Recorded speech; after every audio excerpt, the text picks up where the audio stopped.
All right, folks, Vitek here from Metal Wani. With us today, we have one and only legend, Mr. Chuck Billy of Testament. How are you doing? I'm doing very well today. How about yourself? I am pumped up. I got a copy of Brotherhood of the Snake last night, and man, I got to tell you, what a feeling it is to listen to it and see this last 4 years of me waiting for a new album finally being fulfilled. Thank you so much. Yeah, it was a long 4 years. I mean, we started working on it a few years ago, and it just took some time to get done, and a lot of frustration and angers were put into this record trying to get it to complete it. So at the end of the day, we're very proud now, sitting back and now that it's finally finished. Now it's we're feeling that it's it's almost one of the strongest records we've done. I think. Absolutely. To date. Yes, there are no doubts in that. And there seems to be one question which every Testament fan has in his heart and mind and wants an answer, but somehow that hasn't been the case so far. And the question is, why is Testament so fucking awesome? Because we have to be. There's no choice, right? Yeah, there's no choice. I think, when I joined Testament, they were the legacy, and Alex and Eric and the guys, they had something special when they were, Alex was 15, I think, when I joined the band, right? And they were writing songs for that first record that were way ahead of their time, pretty mature for 15, 16-year-old guys to write. So I knew there was something special there. So I think it's just kind of developed, over a 30-year career, right? Absolutely. And having especially Steve and Gene in the group now, we got a very, very strong lineup. Indeed. I could easily hear that on the album. And I know we have Formation of Damnation, which was like beyond one could possibly imagine. And then came Dark Root, which was excellent. So for you guys, I'm sure it could have been in your mind that how to top these two albums when I talk about Brotherhood of the Snake. It definitely was on our mind because we were thinking, because you always want to top your last record. You always want the production to be better than your last record. We were a little nervous, really, to be honest, because we had been working so long on the record.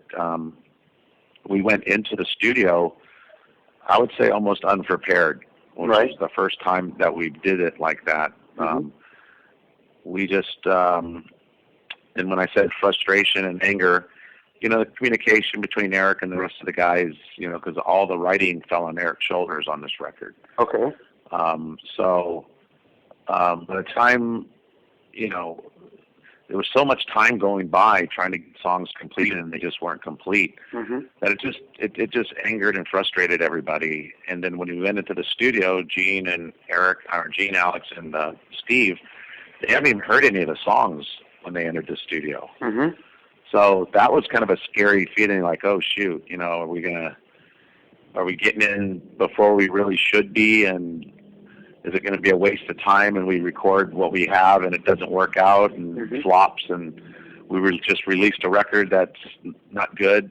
I mean, all those thoughts go through your mind, But we had a small window with Gene to record, and we knew we wanted a record this year. And Gene had a couple-week window in May. So at that point, we just said, you know what? We don't have a choice. Let's do it. If we want a record this year, we need to just go in the studio now. So we booked the time, and I think, everybody go in, like I said, the frustration and anger and just feeling of uncertainty. Everybody stepped up, and from the pressure of not knowing the songs, the pressures of topping your last record, I think it really, I don't know, maybe everybody reached down deep in the creativity and playing, and just did a monster of a job, each musician in what they did, and contributed to the record. Indeed. It's clearly audible. I mean, I was in fact, trying to, analyze the riffs written by Eric as well as Alex. I mean, razor sharp, no doubt whatsoever. And what I really love about these guys is how they have these amazing back and forth solos and the interplays between them that kind of comes out really well with the sort of riffs which Eric writes.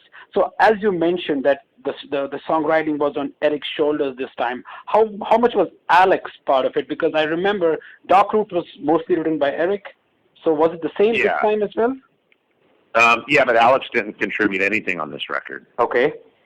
You know, I think he was busy. He did a Metal Allegiance record. He was writing songs for that record and doing his jazz shows, and kind of just left it to Eric, I think, you know, and, you know, Eric wanted that. Eric, you know, of course, wants to be the writer. He's been here from day one and never left, and felt that, you know, he's an important key to our sound, which he is.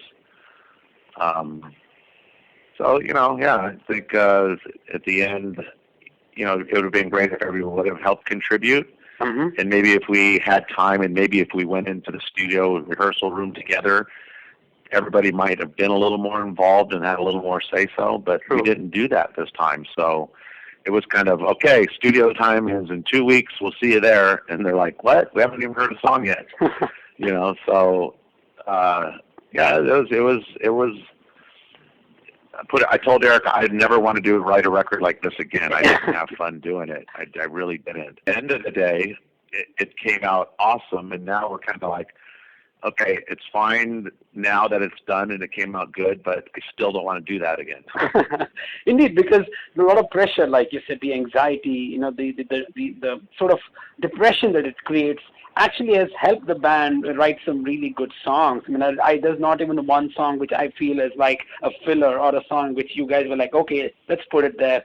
But it's not the case with Brotherhood of the Snake. It's well, we didn't have a chance to second guess ourselves when we wrote it, and when I was in the studio, like a lot of the vocals, some of the choruses and stuff, the hooks, I found right in the spot. You know, I wrote some of the songs 4 times. I have lyrics and melodies that are different for almost for every song. Right. And when I got in there, the way I heard it in my head didn't come across on the recording. So I was like, I'm not happy with that. Let's try to find something better. And having the pressure and honest, I think, made us reach deep down and get a little more creative. Definitely did help. And the cover art is fantastic. I think it has a very dark and a very deep meaning behind it. Obviously with the song titles also in a very different manner. So, you know, what is it? Is it a concept album? You know, what are the themes present on the album? Well, it did start kind of like a concept record. I know going into it, the past records, I was writing songs that were more personal, and there were topics that were kind of real, and, you know, losing a family member or, you know, anything that's real, that's what we were kind of writing. And Eric really wanted to kind of get back to, let's write some cool stories, you know, and cool words and cool lyrics. And, and so I was like, okay, that's cool. And then I kind of, at the time, was watching a TV series. It was a show called Ancient Aliens that was on once a week. And it showed a lot of the connection between aliens and religion. Okay. And it kind of got my attention because there was different religions all around the world, different little spots in the world where there was always the same alien being with big heads and stringy bodies and flying objects in the sky. And it kind of made me realize, like, wow, how like, you know, that many thousands of years ago, did they communicate and see these same things unless it was real? Right. You know, unless there's something about it. So it really made me think, like, you know, maybe there is something to this aliens and our existence and religion and everything. And then I stumbled onto the Brotherhood of the Snake. And the story of that, and that was about a secret society over 6,000 years ago that were out on a crusade just to, you know, take down religions and you know, the alien king Anu, who has basically created mankind as a slave for them to mine the minerals and gold from our planet Earth. So it kind of like, wow, that kind of from the Ancient Alien show to this, yes, kind of there's something there that we can kind of run on and get the lyrics going and kind of build a storyline about. So that kind of got the ball rolling, you know. So it was wonderful to hear. And Gene on this album is unstoppable as always. His presence has kind of improved the quality and drives this kind of a thrash fest right through the wall. Or if I have to be precise, he drives it over the wall. Yeah, he does. I mean, I knew going into this record we wanted a faster record. Mm-hmm. We wanted to pick it up a bit, make it a little more thrash. Mm-hmm. We knew we wanted a bigger drum sound. We wanted bigger kick drums and toms. I wanted to sing a little bit more and put some melodies back in it, like, you know, how I did with like Backstreet Preach or something. Right. So consciously we kind of went in knowing that's what we want. Mm-hmm. And I think I think we got it, you know, all the things we're striving to accomplish, we did. You know, right. It wasn't the easiest way to get there, but consciously we knew that's what we wanted.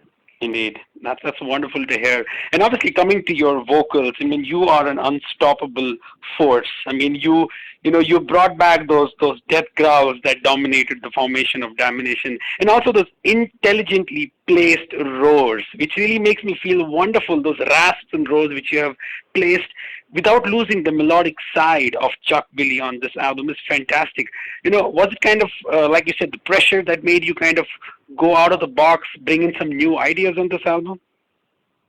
Well, yeah, especially the pressure. You know, there are some, like I said, some of the hooks and choruses were actually written and found and created right in the studio. Mm-hmm. You know, I'd write something and I'd sing it, and I was like, well, it's not coming across the way I thought it would. Mm-hmm. But I didn't settle. I could have just settled, but I just said, no, let's try to find something better.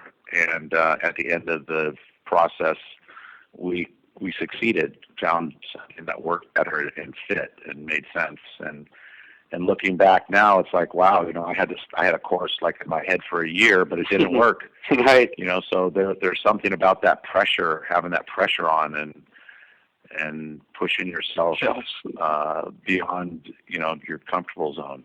Absolutely. And Steve has brought in his influences on this. I love that bass line on Seven Seals, for example, how wonderfully he has brought that in together. I'm sure having him on board has helped Testament a lot in terms of bringing that bass to the foreground, because he's the master of it.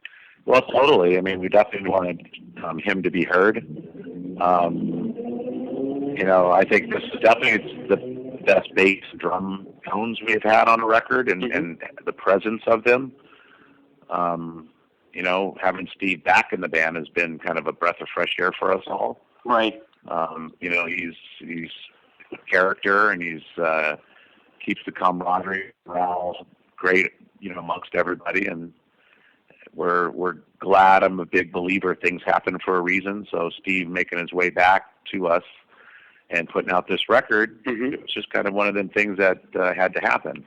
Indeed, definitely. So does Chuck Billy feel annoyed when he's on stage looking at a sea of people with cell phones and texting right in front of you? Yeah, no, I don't get any anxiety off of that. And honestly, you know, to be honest, I sing a lot of my stuff with my eyes closed. I don't know why. I sing better. I focus more on my tone and what I'm doing instead of having my eyes open on and seeing a distraction to make me not focus on what I'm doing. So I tend to really sing most of our stuff, trying not to look at the crowd. That's cool. That's a good way to kind of, you know, meditate also and let it out. Will the title track be released as the first single? Because that's what was planned, because it has the fastest gene on the album. Yeah, that's going to be the first single that's coming out, I believe, September 2nd. Ah, wonderful. There's going to be a lyric video coming out as well. You know, that was actually one of the songs that was completed first. And we actually went and recorded it probably before the tour. 2 months. Well, 2 months before we started recording the record. We were going to do the single, just to kind of give everybody a taste of what the record is going to kind of be like. But we decided that we weren't going to release. Let's wait. So now that's, you know, going to be the first single. That would be wonderful. So before we conclude, Chuck, how about you, in your own words, define the sound of the Brotherhood of the Snake in just one sentence? Well, I mean, I would have to say it's a thrash extravaganza masterpiece.